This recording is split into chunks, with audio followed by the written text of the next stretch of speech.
Over to you, Paresh, sir. Good evening and welcome to another episode of In Conversation with. Today we have a heavyweight panel with us. This In Conversation with seminars are a part of the CASI New York Knowledge Series. What happens is, a few years back, there was a lot of debate on the core purpose of a company. Whether profits is a purpose, do we do something more than the profits, or do other stakeholders matter? And even I was a part of those debates a few years back. Today is no longer about whether we want profits or whether we have to do good. It's a given. Doing good is a given. Sustainability and CSR is a given. Every company follows SDG in one way or another. Today, the question is more, how do we break the purpose gap? How do we inculcate the CSR strategy within the core business strategy? How do we inculcate the brand strategy and the CSR strategy together? So these are the questions which companies are working on, think tanks are working on. The idea of this panel, the idea of this seminar is to come out with executable advice. And that is the reason we invite stalwarts from the industry, people who have figured out, people who are working on, people who have executed plans and businesses on CSR and sustainability, again to reach out to executable advice. My name is Paresh. I work for CASI as a member of the board in New York. We are the world's largest platform for CSR, sustainability and volunteering. We are present in 52 countries now. In volunteering, we have over 3 million volunteers in India alone. So now we go on to the panel. Today we have a very, very interesting panel, as I mentioned before. We have Mr. John Abraham, IPS, Additional Director General of Police, Kerala. We have our keynote speaker, Prakash Ingole, sir, the Chief Engineer for PWD Department, Government of Maharashtra. And then we have 4 stalwarts from the CSR business, Victoria, Sandhydeep, Linda, and Bhuvana. So let's go on to, let's start with Prakash Ingole, sir. Prakash Ingole, sir. Are you there, sir? Is Abraham, sir, in?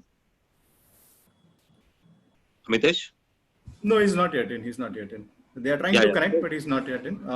Manoj Abraham, sir, is still not able to join us. So join us in a minute. We will announce him when he joins. In the meantime, I wanted to ask Prakash Ingole, sir, a question. Ingole, sir, we would like to hear a few words from you. But before that, I have a question for you. We meet a lot of bureaucrats, we meet a lot of people from the government machinery, but there are very few people who wholeheartedly support private sector events. For instance, we have been doing the Mahawalkathon for road safety. These are world-class events. 7.5 lakh people participate in that in a year. And we have received tremendous support from you and your team at PWD. This is very different for us. We work across states. So one, I would like to thank you. 2, I would like your opinion on how does it happen to you? What are your thought process, towards people, towards civic sense? Ingole, sir. Yes, Paresh. First of all, very good evening to all the panelists. Very good evening, Paresh, Mitesh, and all those audience present here. It's a very proud privilege and an honor to be amongst the high government officials who will be joining soon and the captains of the industry. I will answer your question first, then perhaps we will talk about the subject at hand. See, it's always nice to connect with people, and it's my, I take pleasure in interacting with people like you who are basically, I basically work in the government setup. So it's not that I work only with the government officials. My job in the PWD requires me to get connected with the different sets of people, starting from the contractors who work for us, the consultants, and so many people come to us. So it's my pleasure to be among the people who do something different from what we normally do in government. So it's always a pleasure, Paresh, to be in part of what you at CASI do, different activities like the Mahawalkathon and the other activities. Thank you so much for making me part of that. Thank you so much. It's an absolute pleasure to have you, sir. Absolute pleasure. Yeah. So, should I proceed? Yes, sir. Please. Okay. So good evening once again to one and all. It's again, I should reiterate that it's really a privilege to be amongst you. Today's topic is basically the corporate social responsibility and the sustainability. What I feel that the corporate social responsibility and sustainability are the two sides of the same coin. Sustainability cannot be achieved without being socially responsible. CSR, as we know, it's called by different names, that the corporate conscience, the corporate citizenship, the social performance, or sustainable responsible business, or giving back to society. We also have different definitions of the CSR, but let us not dwell into those. We all know about how many definitions are there about the CSR. I being in government as a government officer, I don't have the experience of all the other panelists who basically work in the corporates. But when I look at the corporate social responsibility in corporate vis-a-vis the government, the thought that comes to my mind is the corporates are basically driven by the profits. They exist to make profit, and the government, on the other hand, is driven by the welfare of the people. The very existence of the government is like to serve the social cause. We take it as a given that it's an endure as a civil servant to inherently have socially responsible, and we are guided by the principles of the sustainability, like the economic viability, natural environment, and healthy communities. By this logic, means the government being welfare, we being the welfare state, by this logic, there should not be any sustainability framework as far as the government is concerned. I don't know how many of you will agree with me, but then again, in my discourse today, which I'll be speaking in the next 5-10 minutes, I will dwell more on it. I would here like to start with my experience in 1988, that is exactly 32 years before now, that I was doing my master's in environmental engineering. And as a learning process, we were to visit a paper industry. And in that paper industry, they were showcasing us the effluent treatment plant. So we were very impressed that, yes, there is such a beautiful effluent treatment plant, and we were really impressed by that. But at the end of the presentation, I just casually asked the manager who was doing the honors there, that what were you doing before this effluent treatment plant was there? So perhaps he was taken aback by my question. And later on, I realized myself that yes, for decades this industry is there, but they have been throwing their effluent, and you know how bad the paper industry effluent is. So they were throwing this effluent in the nearby river and polluting the clean water that the river carried. So my point here, what I'm trying to make is corporates are basically driven by the profits.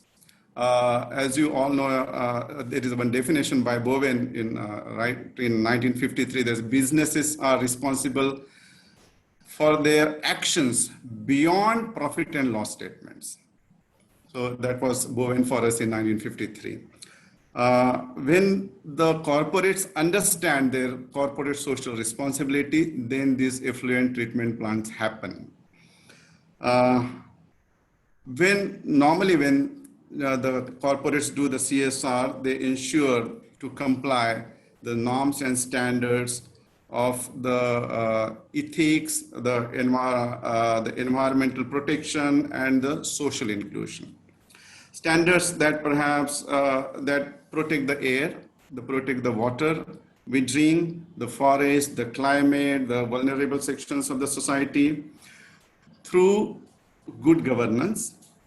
That's very important. Good governance is very important. When I say this, immediately a thing that comes to my mind is the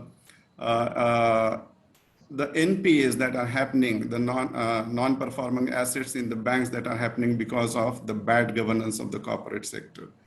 Ultimately, who is going to bear this brunt. The common man is going to bear the brunt. The corporate have to be very responsible, and they have to have good practices of governance. They can do this through clean and green production lines. They can do this direct financial support to the non-government organizations, or they themselves can indulge in the social responsible activities like help in the medical field, healthcare, or the education. So talking about now the government part of this sustainability, does government needs to have a sustainability framework? So my answer to this question is yes. The role of the government is basically twofold. As I see that the role of the government is basically a driver of the CSR and sustainability. The second role is the creator of the infrastructure for the people. As a driver of the CSR and sustainability, traditionally the role of the government has been an enabler. It sets up the playing field for the CSR to flourish. This it does through the various declarations, signing various declarations like the United Nations declarations, or issuing some guidelines, having some incentives to the corporates, through the different principles and regulations like the 2% bill, which were adopted in 2014, compacts, also various awards like the National CSR Award or the India CSR Professional Award of the Year. So many different things. As a creator of the infrastructure, the government is required to build roads, the airports, the dams, the power generation and supply infrastructure. All the infrastructure the government has to build. So when I see like the infrastructure getting built up, one of the examples that come to my mind is the Mumbai Metro. As the construction of the Mumbai Metro started, a lot of PILs happened. A lot of PILs happened because there were many trees which were to be felled. There was many structures which were to be influenced. So we get a lesson from here that whatever the infrastructure projects we as a government create, they have to be very environmentally sensitive. Another example I can cite is we are having a project like the Maharashtra State Road Development Project in Maharashtra with the assistance of the Asian Development Bank. And we are in the process of preparing detailed project reports of various roads. One of the roads in Amravati district, it is at only the DPR stage. But the people are so aware these days that immediately there are NGOs who are taking objections for the trees to be felled for widening of the road from the existing width to the 4-lane. So then again, I have one more example to cite. There is one flyover in on the national highway going from Nasik to Mumbai. That flyover is not a very big flyover in terms of its length, but it has taken more than 7 years, and only a part of it has started plying. The other side of the lanes, 3 lanes, are still to be completed. So these delayed construction and the delayed completion of the projects, they have huge social cost. I myself was a victim of this particular work where I was caught in traffic jams for more than 2 hours at number of occasions. And then, of course, when you are caught up in traffic jam for hours together, there is cost involved of the fuel you waste, the psychologically you get depressed. Then if there is, because Mumbai is a financial capital as well as the capital of medical health also, as far as the Maharashtra is concerned. So many patients do travel from the various districts like Nasik, for that example. So if a patient is coming from Nasik and he's held up for 2 hours in the traffic jam, you can just imagine the condition of the patient in the ambulance and the relatives with them. So these delays projects also have a lot of social costs. So this examples, they show us that yes, the government also needs to have a sustainability framework when it's working for its people, creating different infrastructures. So now how we need to answer these questions, how do we go forward with the CSR and sustainability? When we talk about the corporates, to my understanding, see the CSR in three different ways. The first way is an obligation. Obligation in the sense that there are certain laws to be followed, so the corporates are obliged to follow those laws. The second way in which the corporates look up to the CSR is like a reactive situation. When I say about the reactive situation, is like the risk management. For example, there are pollution control boards. So if you don't follow the norms of the pollution control board, you will be caught and perhaps your enterprise will have to be shut down. So that is a risk management, you have to do that.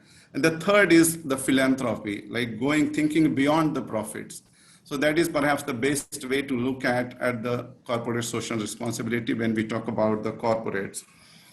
I can give one example how we can turn the problem into opportunity.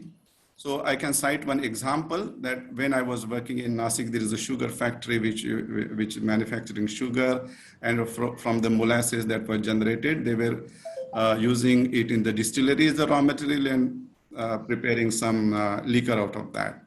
So the distillery waste that was being generated from the industry was being thrown on the fields, which ultimately used to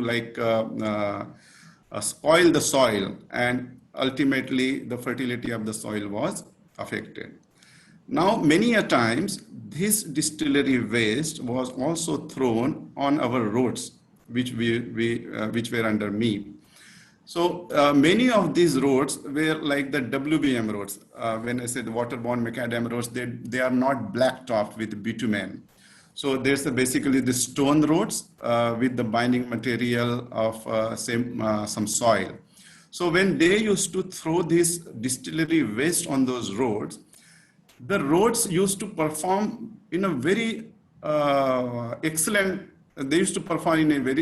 way, because this distillery waste was acting like a sealing material on the roads. So here is an opportunity that if the corporates come across such situations, so they can involve the research institutes, maybe the IITs or other research institute, and take it as an opportunity to generate or to create something better after the waste. So this is one of the ways which the corporates can adopt to address the issue of the sustainability and the corporate social responsibility. When I talk about the government, yes, we do create infrastructures. I, in particular, working in the public works department, construct many roads. We in Maharashtra have a network of 90,000 kilometers of road. And we are in the process of improving many of these roads to 2 lanes and some of them to 4 lanes also. So it is our bounden duty as a public servant that when we adopt certain technologies for the road construction, they have to be green technologies. When I talk about green technology, the immediate example that comes to my mind is using of the waste plastic in the road construction, or going for the cold mix technology in which you don't have to heat the bitumen to larger temperatures, or going for the soil stabilization techniques in which you don't have to use materials to bring the material from outside quarries. You can just stabilize the material to the required strength in situ, and then you can lay a layer of bituminous sealing material on that. So, and use of marginal materials, of course. There are certain materials which have very marginal properties, but with R&D, we can use those materials also.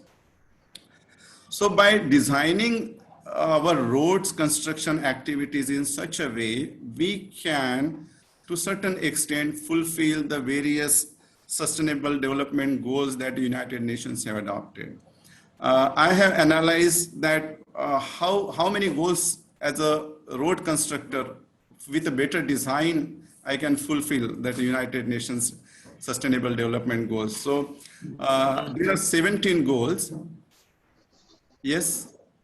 Yes, absolutely. Yeah, there are 17 goals that the United Nations Sustainable Development UNDT has adopted. So when I analyze my project, so there are 15 goals which I can fulfill, right? From the no poverty, zero hunger, good health, quality education, gender equality, decent work and economic growth, industry, innovation and infrastructure. I already talked about the new technologies, and reduce inequalities by providing better access to the underdeveloped areas. Climate action, as far as the climate change is concerned, we can provide better ways in our road projects so that the effects of the floods are mitigated and they are minimized. Only the two United Nations Sustainable Development Goals the road project cannot address because they are sector specific. They are the clean water and the clean energy, because we are not into, the PWD as such is not into that clean water and clean energy.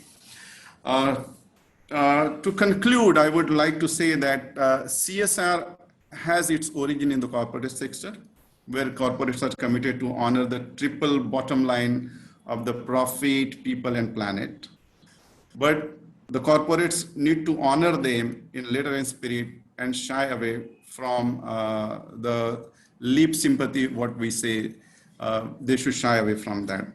Also, there is a growing need in the public sector and the government to re-examine the existing sustainability framework and strengthen it. Whatever we do for public good, increasingly, we should look upon our mission as public service plus plus. The first plus is for the protection of the environment, and the second plus is for the social inclusion. We should find ways as to how to go beyond the business as usual, because it's the need of the hour for our very existence as humans, as the nations, and as a planet.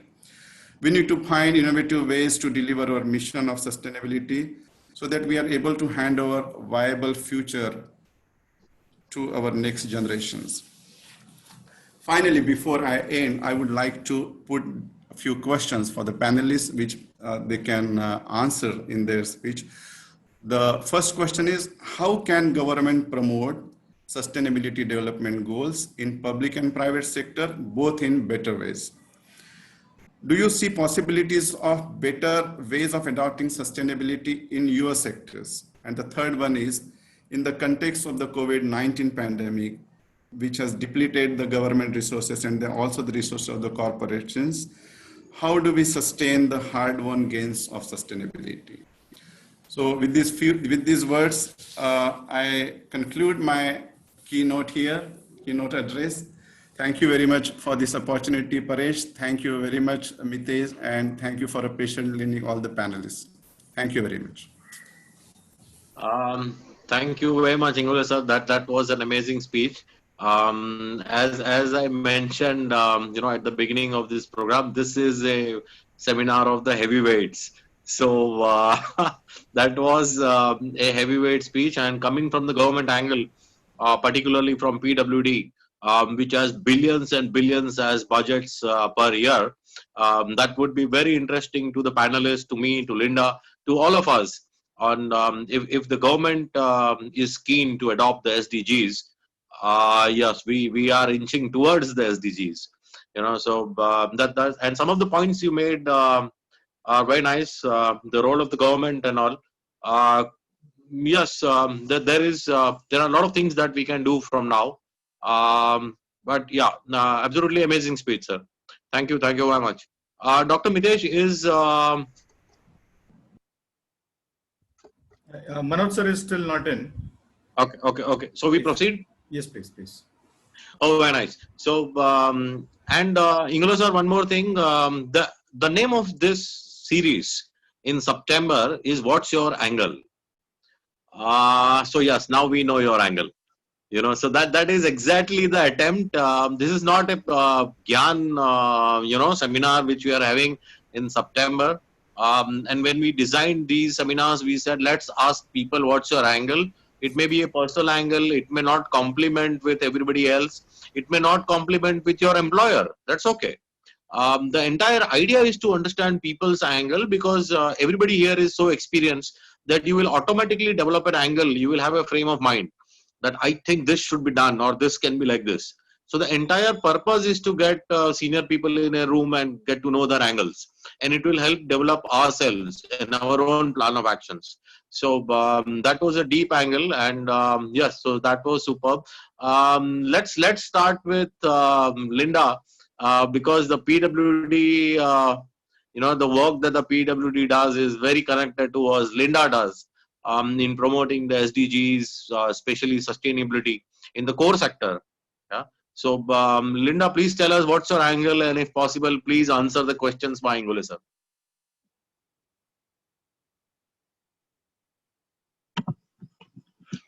Right, unmuted. So thanks very much for having me, and for having the opportunity to give you my angle and hopefully to answer some of those questions as well.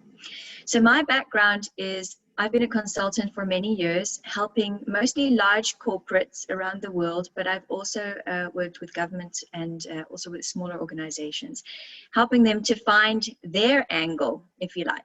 So what I would really like to talk to you today, I'm not going to talk for too long, but just to give a couple of key ways that you as an organization can find your angle, and then I'd be really interested to hear some of the reflections from the other panelists who can talk about their experiences in practice. So for me, my angle is that whether it's about CSR, sustainability, depending on how you want to call it, social, environmental,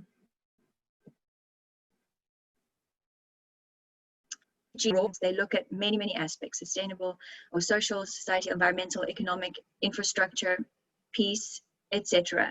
And that's for a reason, because for me, I like to talk about sustainable rather than sustainability, because for me, it's about being future fit in the long term. And if you take a long-term view, then even if you are for profit, if you want to be sustaining that profit in the long term, then it's really about being sustainable. So that's my angle.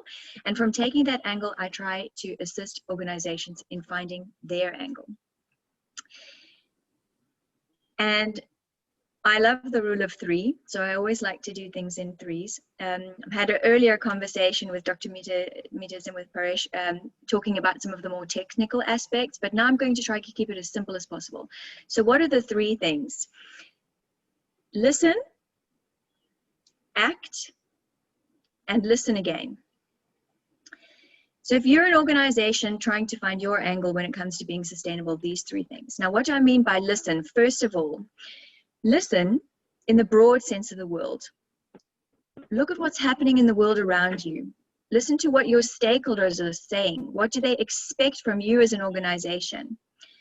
Now, often that's going to be very related to who you are as an organization in the core.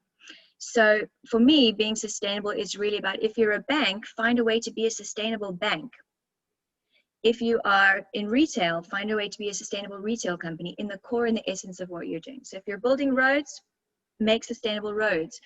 Listen to what your stakeholders expect, and that will help you.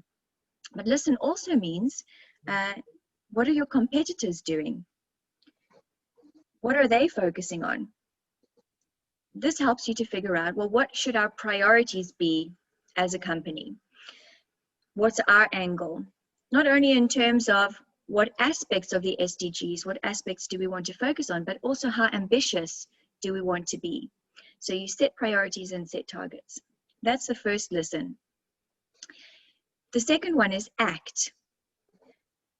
Once you've gathered this information and really listened, once you've set your priorities about what you want to do, start implementing. Now, this is the hard part, and I'm sure some of our other panelists will have a lot to say about this, because implementing, for me, means not only the philanthropic side, but really looking at what does it mean in our organization. So if we're talking about sustainable sourcing, what's happening in that contract? And do our sourcing people know what sustainability means? Do they know how to negotiate sustainable terms? And are we really making sure that that's put in the contract and being taken care of? very simple, simple thing, but it's about what's happening in the daily work of the people in our organization.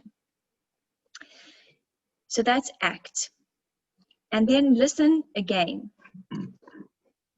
And this time, the listening is about measuring, it's about reporting, it's about communicating. It's about figuring out, we had a strategy, we implemented our strategy. Is that strategy making the impact that we want it to make? So it means tracking progress, tracking your impact, asking your stakeholders whether they're happy with what you're doing, and figuring out what you need to tweak or change in order to be where you want to be. So for me, it's these three things: listen, act, listen again, to figure out what you want to do, how to do it, and how to be ambitious. Now, these apply whether you are a government organization or a business or whatever you are, you can do these things. And I'll try very briefly to answer some of the questions that were posed. So the first one, how can the government promote the SDGs better? Well, you can see what my answer will be. It's depending on which country you are in, what kind of government you're in, local, national, etc., and what your focus is as government, there will be a very specific role that you can play. So I think there isn't a one-size-fits-all answer to that. There is one thing that I will say as an example, which I've seen happen relative to the corporate sector, is that I have seen that when it comes to companies that are for profit, sometimes they struggle when it comes to being more sustainable because of the competitive angle. Sometimes, because we were looking at often systemic transformations that need people across the supply chain, that sometimes makes it hard to collaborate, and that government, through legislation, but also informally convening different parties, can play a real role in helping collaboration. So that, I think, is a really striking example that I've seen happen in practice. But again, I would say, depending on where you are as government and what your specific role is, to look in those terms.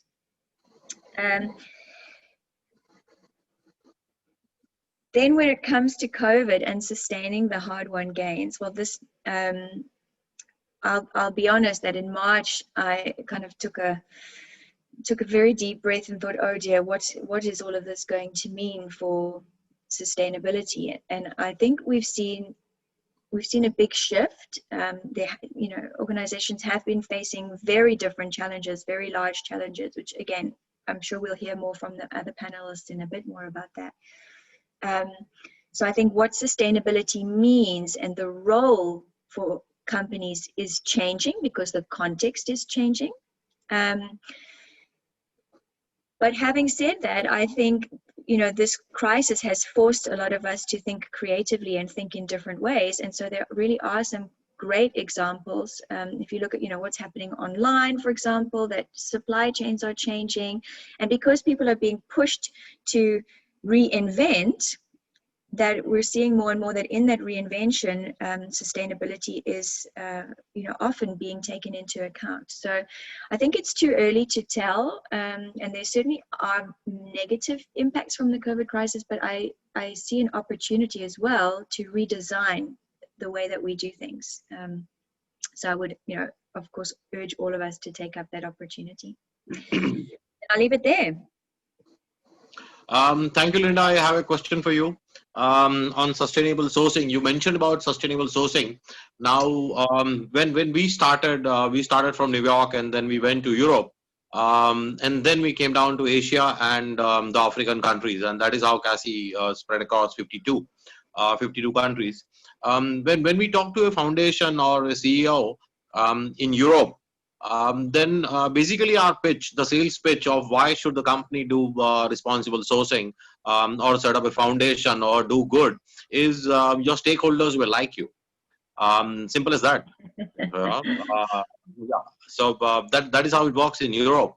In US, the sales pitch that we use when we are trying to convince someone to do some good or set up a foundation or do an event with CASI or even study at CASI is you will create brand awareness and you will increase sales.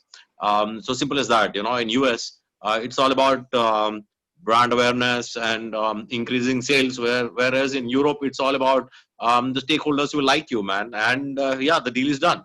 In India, it's a mixed bag. So I'll tell you my opinion on India also. It can vary right from the promoter's wife will get to be the CEO of the foundation. That is a strong motivator. You will increase your brand, you will increase your sales. There are a number of factors in India really, or Asian countries. Since my friend Patrick just joined, I can speak freely about China.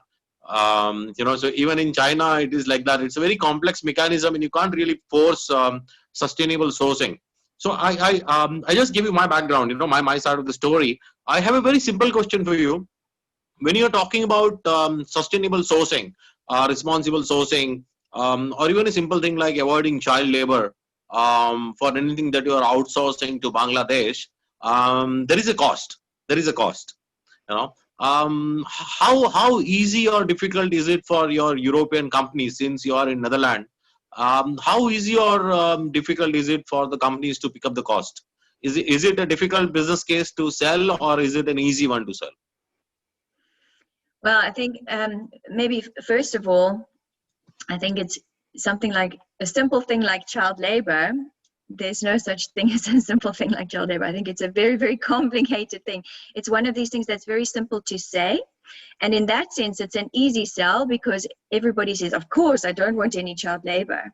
But when you figure out what it actually involves to try to, figure that out, and people realize the associated costs, then you do sometimes have a different discussion. But for me, I'm kind of a really practical person in the sense that I think we should first start with analyzing what are the implications of what you're doing, and if there is child labor or if there is environmental damage in the supply chain, to know what's there. And then it's up to the people in the organization, who are often the corporate responsibility or sustainability managers, or it might be somebody else in the organization.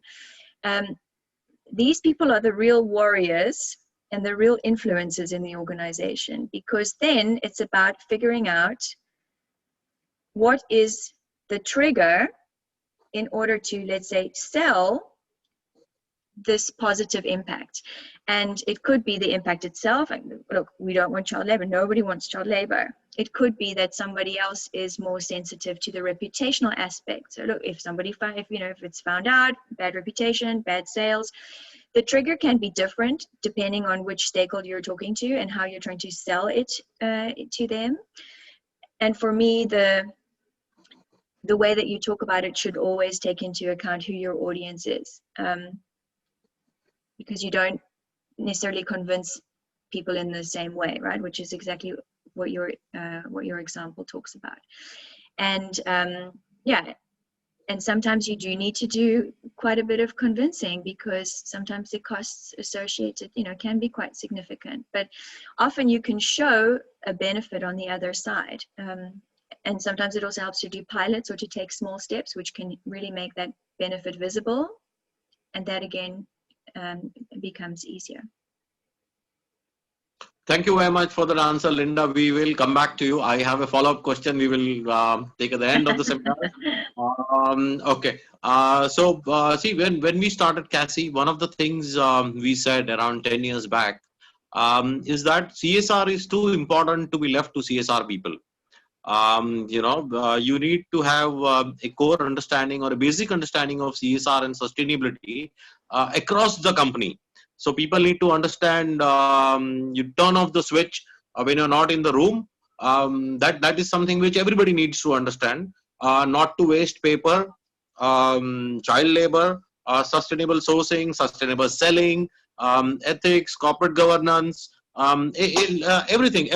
So right from the watchman to the CEO, every stakeholder needs to have a basic understanding that CSR is here to stay. It is very important, and everybody needs to have, there is a business case for everyone in the company for CSR and sustainability. So my question, let's move on to Sandhydeep. Sandhydeep, my question to you is, if CSR is too important, to be left only to CSR people, and everybody in the company, is responsible right from the watchman to the chairman to the CEO to the consumer, even the consumers. Yeah. So you are the chief people officer for a very interesting company, one of my favorite companies. How do you ensure that people understand their job within CSR? So the sales guy's job is not only sales, it is CSR. The admin guy's job is not admin, it is also CSR. So everybody has to develop and do CSR and sustainability. So as a chief people officer, how do you work on that? What is your opinion on that? It's important to understand how one defines CSR, because the moment we box it in a definition that is mostly understood by people, I think we are defeating a purpose. And therefore, it is important to, and I quite agree with what Linda just mentioned, that it has to be closer home. I think the biggest and most important element in driving any CSR or sustainability initiative is that it has to start at home. And when I mean home, I mean a place where you stay or a place where you work. And people have to be appreciative of what CSR entails and what it means to them. And even within one organization, people can decipher different things out of CSR and do it well in their own realms. Uh, for example, if there is an HR function, I'm right now talking hardcore, corporate, where you've got multiple functions within the organization, human rights, labor, employment practices, equality, diversity, inclusion forms a critical part of CSR. When you talk of operations, environmental issues, climate change, biodiversity, sustainable resource usage is one big element of CSR. If you're talking of supply chain, having a sustainable logistics and supply chain is a critical element, and therefore I think it's important that the organizations understand that CSR is closer home. It's not an animal that is talked of and spoken of in terms of white papers. It is something that is practiced, and it is something that we live every single day. If I do my role well, and if I'm able to ensure great employment practices, I'm contributing to the CSR initiatives in one way or the other. So it has to be very close to people and organizations, and you have to find a relevance. I think the biggest success I've seen in CSR initiatives is when it's closer to the purpose of the organization, right? While yes, one purpose definitely for most corporate organizations is profit, and it is not sinistrous and it's not sinful. I think it's important to be able to be profitable so that you can plow back to sustainable initiatives. So I take that out of the equation, but I think what is important is that you find a purpose of your organization. If I am in a purpose of running great restaurants, if I'm in a purpose of providing delicious food, can I link my initiatives that are closer home, closer aligned to my purpose? And therefore, I pick up on hunger management. I pick up on being able to have sustainable resources in my supply chain being plowed back to the consumers. I actually weave in my initiatives so that my consumers also participate. So you have to find your core purpose and link your sustainable initiatives to your core purpose. I can do that, yeah. I cannot say that I will not go and help elderly as part of my CSR, but then I am taking an extra pain. And always when you're running businesses, your business will always have priority over these initiatives that are alien to the core of your business, and therefore find things that are core to your business but linked. And like hunger management is absolutely linked. So I've said, okay, every sale I make, I am able to partake in hunger management across the country. I'm able to say that when I actually have a store operational, I will ensure the effluent that comes out of my stores is 100% ready to be sent out. So I'm actually linking my corporate sustainability responsibility to uh, what I do. I don't have to take extra efforts to go and plant trees. I don't have to take extra efforts to provide medical help to people. I can do it, and I do it really well when I tie it to my core of the existence. And that's where the benefits start showing, and benefits start showing quick. See, it's important for people to realize the benefits of your efforts. When it's far-fetched and distant, people don't seem to, and we're in a business of agility today. It's the name of the game. If things are not agile, if results are not fast, you tend to say, okay, forget it, let's move on to something that is more meaningful. And therefore, to derive meaning out of my core establishment, I actually make sustainable living for millions across the globe. And I think that's what I would say helps organizations own up to sustainability initiatives. Paresh. Thank you for a straight answer. Let me commend you on your thought process. We work with more than 400 companies in India alone. We collaborate with more than 400 companies in India alone on the purpose of CSR and sustainability. That's our purpose of our existence. And not many CSR heads or people heads have the clarity of thought saying, look, I will follow this because it aligns to my company. We know heads of CSRs for engineering companies for whom priority becomes a water, and they are working on water in a state where they are not even selling. So that they have nothing to do with those stakeholders, and somewhere they are missing out on a huge opportunity to brand and do good for the people, specifically for the communities that they serve. See, the last line, for the communities you serve, that is a very important line which people usually delete, and then they only stick to doing good in so many different methods. But the last line, for the communities you serve, is usually the missing piece. So thank you very much. We may have a follow-up question if we have the time. Let's move on to Victoria.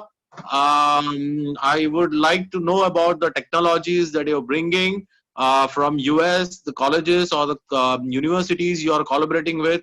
Where are you taking these technologies? Why not India? Why not PWD Maharashtra? A lot of questions. So please share the technologies that you're working on in the sustainability field. Thank you so much, Dr. Paresh. Yeah, I'm very happy, to share what's my angle about this.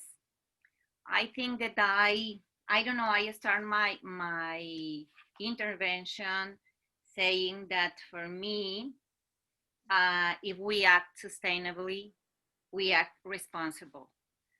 I think that the practice in the infrastructure sector is very specific and is very on site. So it's a good example that how the companies and the industry in general can act with their sustainable goals and challenges. And I would like to share with you some video about the technology that I am working on for several years, and it's exactly addressing how the engineering and in the infrastructure sector is addressing corporate social responsibility and sustainability at the same time. So I think that this could help us to understand. So I will share my screen with you. So you can see now the video. Okay. You can see the video? Yeah.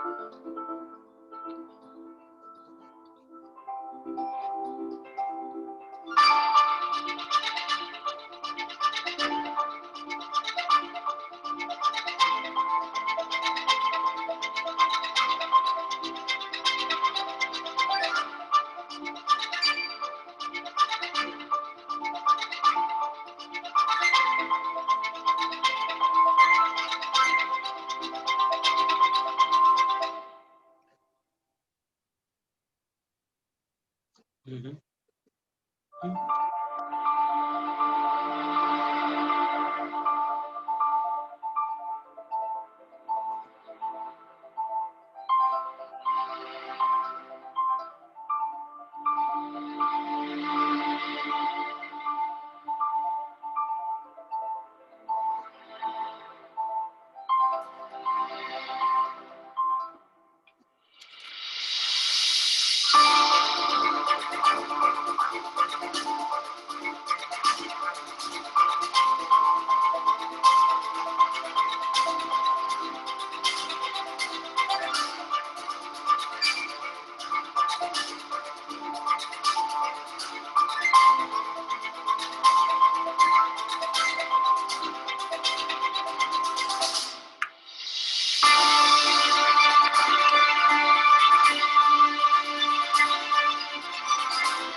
Okay.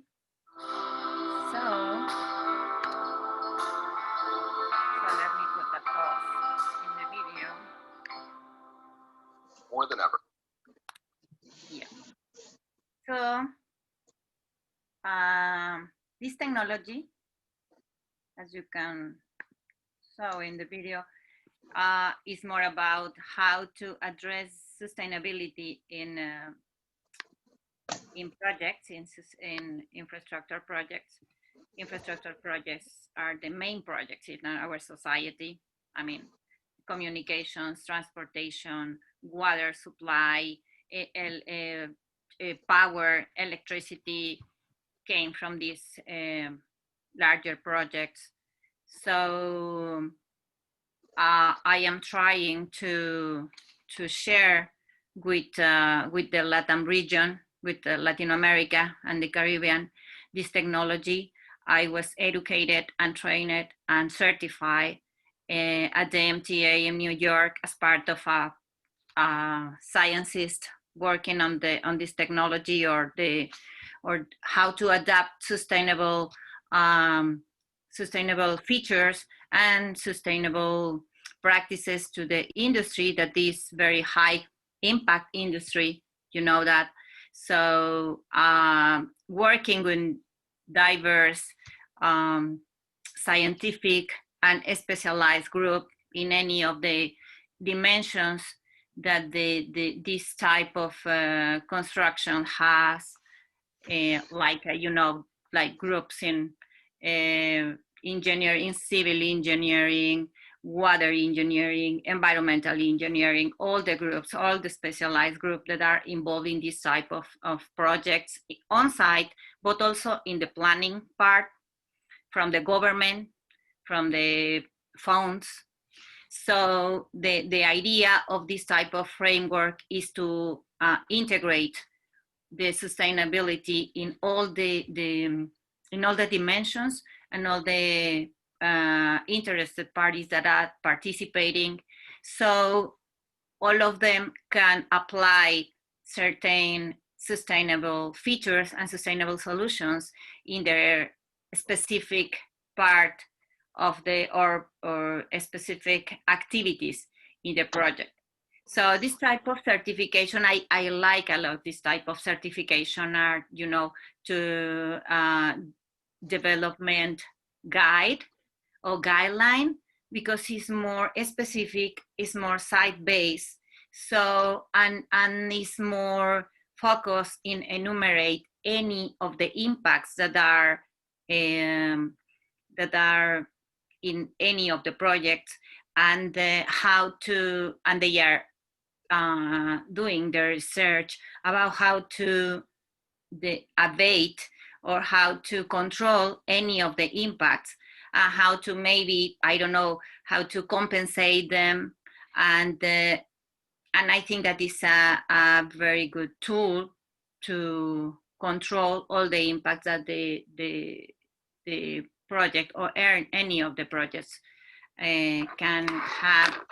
So regarding the questions about my angle on this, I think that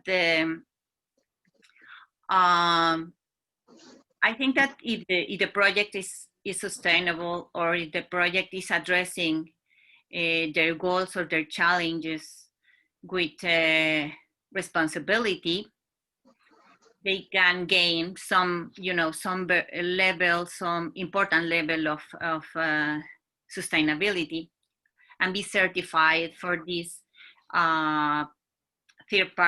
independent third party, that are more from the academic part, from the research part, and they are, like helping to increase the quality of the practice in our industry.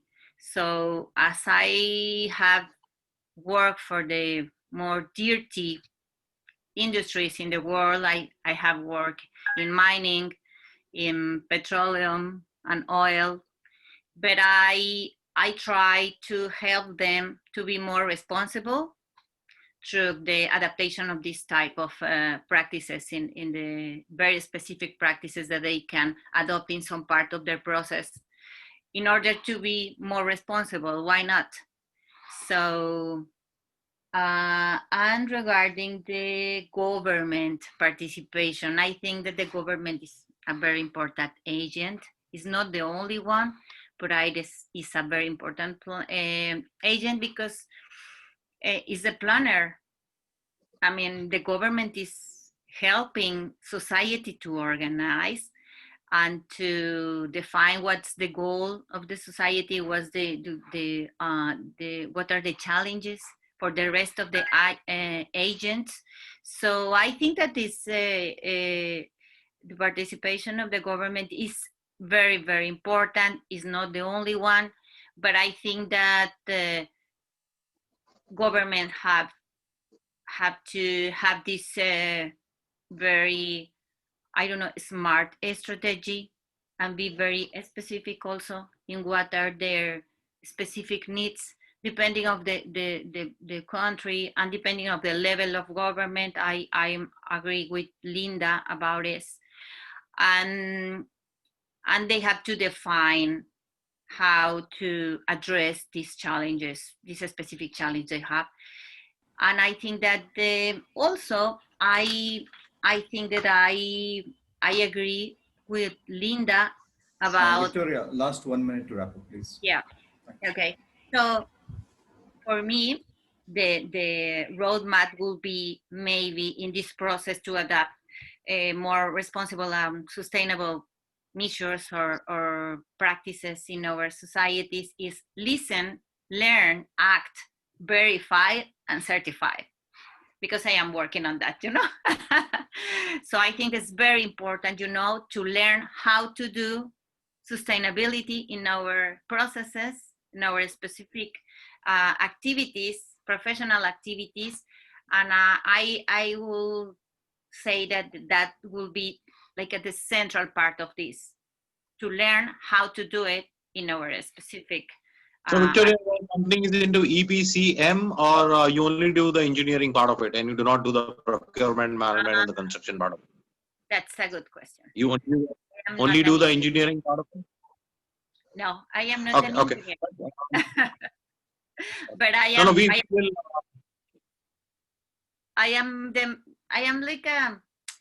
I act as a sustainability manager, sustainability director, sustainability coordinator. So sure.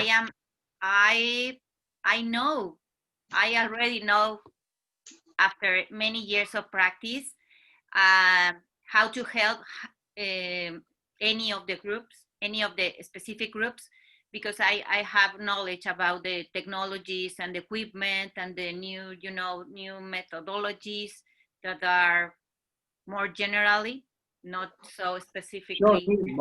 We have a very keen, in a sense of time, let's take this offline. But we have a very keen interest in sustainability, because CASI is more about sustainability. And we are working with more than 500 universities from across the world. And now we are trying to set up a superstructure university for coordinating sustainability research across the world from all the 52 countries where we are present.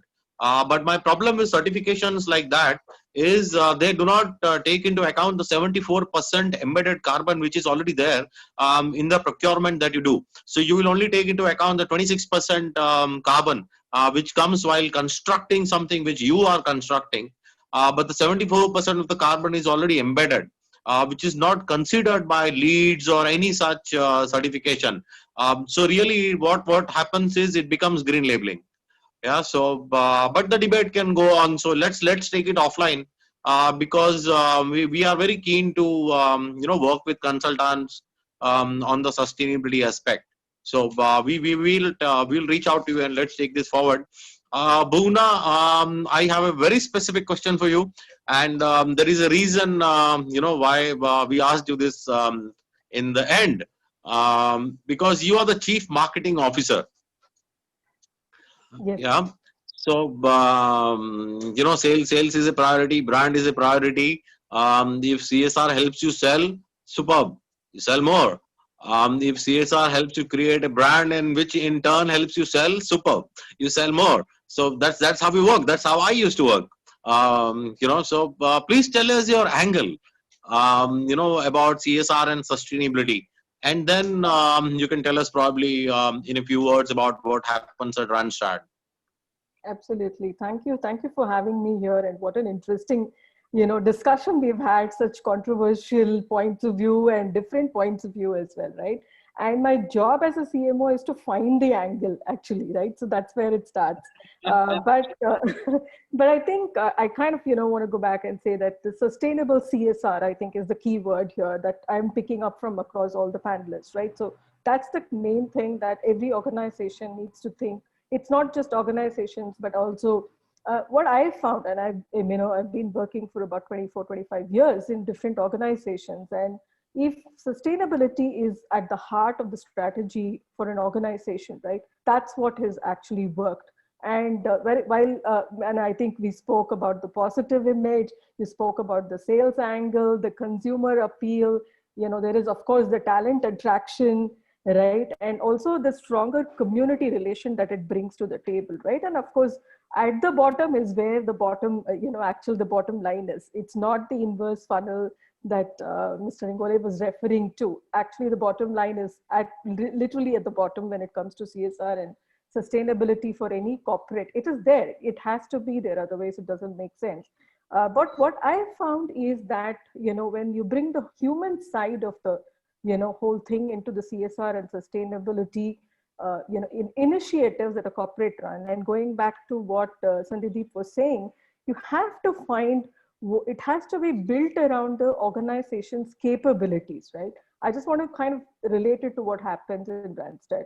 In every Randstadian is committed, we have a goal of touching the work lives of about 500 million by 2030. So that's a clear goal that has been set.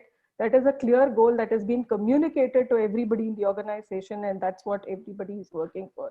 And there is another pillar that stands here when it comes to CSR and sustainability is involving your people, right? It's not some boardroom that is taking these decisions. It's not the boardroom that is cutting the checks to the initiatives, right? If you involve the people, I have spent one month in Rwanda, just building a dashboard for the government of Rwanda. This was in my previous organization, of course, but we got people from across the globe to come together, and then we built this entire dashboard for the government. And similarly in Randstad, we ask our employees to actually go find a activity for their own, right, of their own. And this is what they're donating is their time, right? And they can also go, and it's not about the money alone. It is not about the environment alone. They can pick their own choice. And what I figured out is you have to keep it interesting for employees. You have to think out of the box also, right? That's when they're attracted to the cause. That's when they're invested in the cause as well. And, and when the corporate is coming in, they have to build a framework around its culture and its people, right? And the third thing that I definitely want to say is you have to make it measurable. You have to have your targets, just like you have your business targets. You have to have your CSR targets as well. What are you out there to achieve? What do you really want to go out there and do? How is it aligned to your corporate strategy? And how are you making it a lot more how are you bringing the pride factor for the employee? So those are really, I mean, this could be softer aspects, there could be hard targets that are given, like carbon emission targets, like how you were mentioning, the 74% is ignored. And so get into the real side of CSR and sustainability, and then comes the branding, the angle of taking it out there. Why not, right? You're doing something good, you have to talk about it, you have to brand it, you have to tell people what you're doing. So it's not just a business strategy, but it is a good thing that you do something good at home, you want to talk about it to your family, right? It's similar to that. You have, and it also creates that what do you say, an effect in the society where people look and learn also. And you're all, what I want to kind of talk about here is, you are kind of doing something today for the tomorrow, the next generation to look at you and also learn and imbibe. And I mean, this is not the end of the world. Yes, we are in the Corona era, but we need to leave a world behind that is a much better place for our children, much better place for the next generation, which we need to look at some initiatives that the next generation of corporates can take up and run.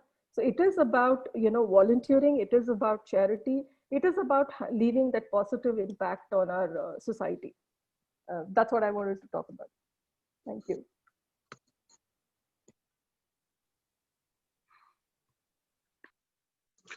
Thank you very much, Bhuvana, for that angle. I always believe that you should use all your activities in CSR, sustainability, employee volunteering, any good that you do, you should disseminate that information to every stakeholder.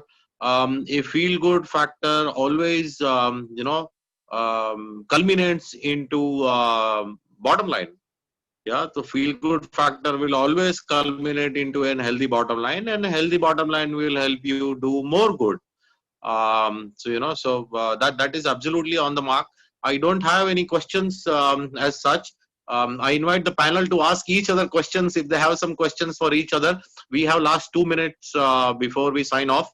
So, Sandhydeep, Bhuvana, Victoria, Linda, Ingole sir, do you have a question for anyone? This for Ingole sir, he was talking about what do you think of the private government partnership in these times, sir? How do you think that's going to work out? And because that's what I think, this taking care of each other between the private and government is something that I believe is that people expect in today's world and in this scenario. So what do you think are the initiatives that are happening, or what are your thoughts on that?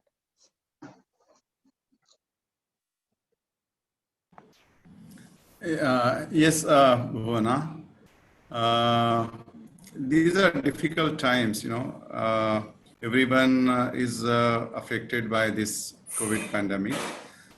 So addressing the situation is not only the responsibility of the government, So it's to the last person, perhaps, not only the corporate sector and the government, but perhaps to the last person that responsibility is there to tackle the situation. Individually, it's a responsibility to behave responsibly when we go into the public. So it starts from there. Talking about on a larger scale, the cooperation between the public and the private, yes. For example, there are certain projects which are starting after a gap of, say, nearly 4 or 5 months now. So this is where the joining hands with the public sector that comes into action. Because when the works are starting, the laborers who had migrated to their places, they are starting to come back, they are starting to get their salaries, they are starting to earn their livelihood, and that is what is needed at this point of hour, that those people who are really vulnerable, they need support, and through the partnership of the government and the private sector, these issues can be addressed in a excellent and efficient manner. So I think both of the government and the corporate have to play a role, and of course we individually have to play a very vital role in this situation of the COVID-19. Thank you. Thank you. Thank you, Ingole sir. I have an announcement. There is a very dear friend of mine who is Patrick. Patrick has been a very strong supporter. He is a European settled in China, working in oil and gas on water and related issues. So he has opted for this complex life entirely on his own. Patrick, if you have a question, it would be nice.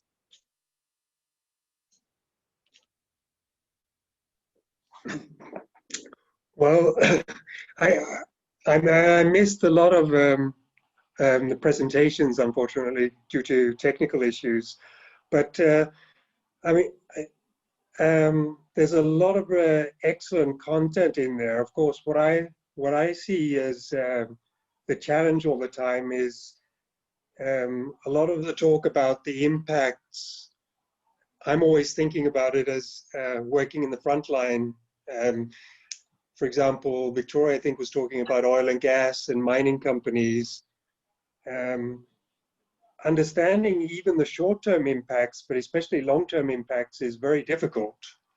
And all the uncertainty about that. And I think that's, I don't know how, if there's anyone who on the panel who has any ideas of how to manage that. I mean, the experts who are looking at the impacts and how that is related back to how you set your targets, how you do your reporting, basically everything, even certification, I would say.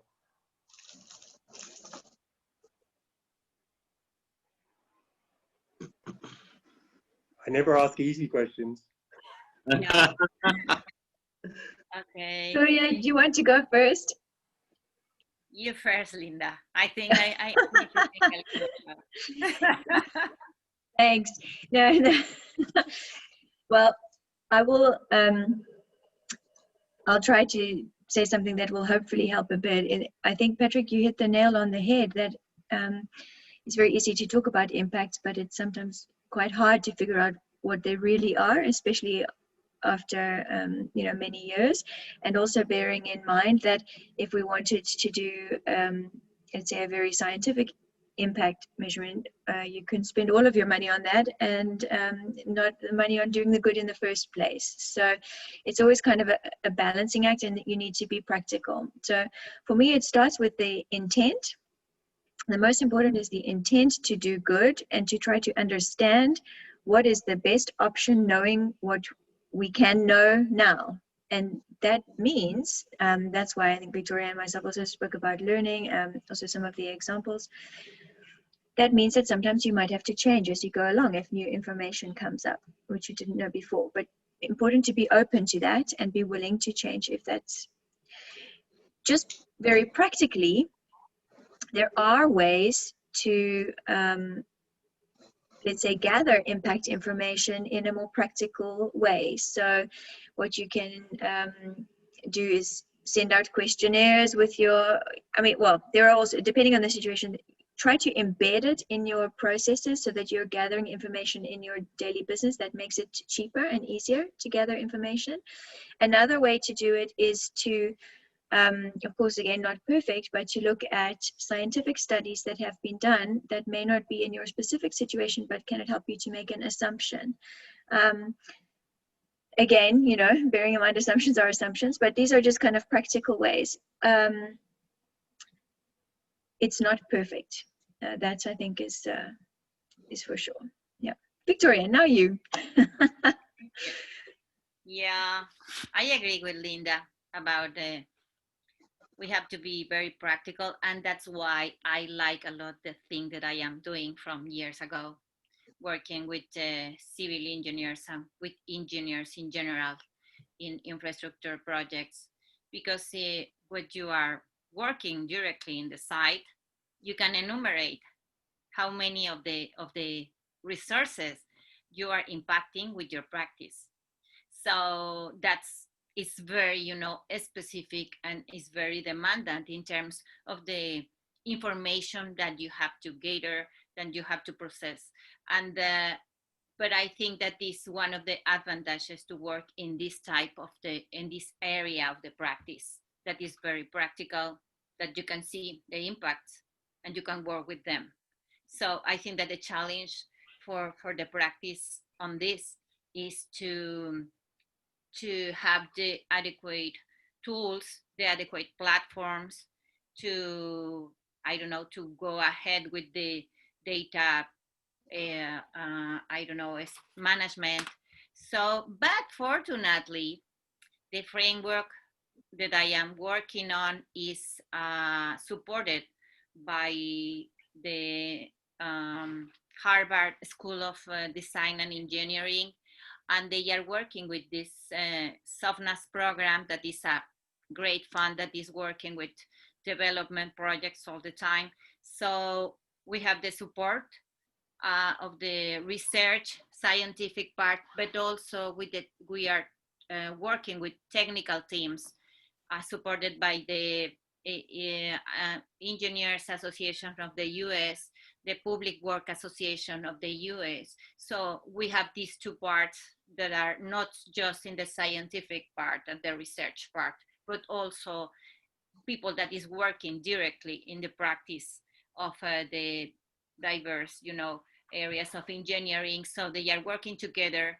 They are trying to implement and to combine the insights and to have these new technologies in using just the platforms and the advantages that the technology give to us. So you can verify a project even if you are not in the site, because all the documentation process, all the verification is done by this or through this platform. So I think that this could help a lot. It's not perfect. I agree with Linda. It's not perfect, but I think it's a good intent to do it. So I don't know if Patrick is. And I think for corporates, Patrick, you know, it's relatively easier because most corporates that I am aware of and I have worked with have tied their CSR and sustainability initiatives to the work that revolves around them. And therefore, if I were to talk of Sapphire Foods, you know, we've got energy saving as one of the big projects that we've undertaken. Now, it's easy for us to understand the impact that we are making because we are monitoring it on a day-to-day basis at our stores. So I think when it's linked very closely to business imperatives, you're able to measure it a little more effortlessly, and therefore I think well-meaning are more impactful. So when, at least I've seen, especially in HR, if I am to see, I'm able to measure very clearly how my diversity quotient has moved, how my inclusion quotient has moved over the years, how safe has, you know, my environment practices become from the store operations level. So we have been able to monitor on an ongoing basis the impact at a micro level, at an organization level. I'm sure when you do it at a macro level, it becomes very challenging because you've got to aggregate the data and talk of you know, carbon footprints and all that we don't have access to. But I think monitoring at our level becomes relatively easier. The impact is well measured and maintained and monitored. Yeah, thank you very much. That makes a lot of sense. Thank you, Patrick. Thank you, Victoria, Linda. Thank you, Sandhydeep.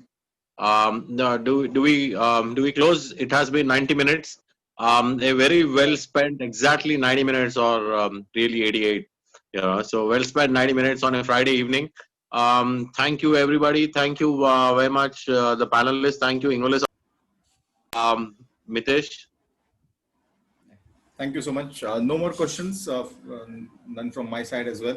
And I'd like to thank each and every speaker and the guest today for joining us. Thank you so much. Very much. Mitesh, thank you. Thanks to you, Alex. Thanks for your Take care. Bye-bye. Everyone. care. Thank you, all of you. Bye-bye.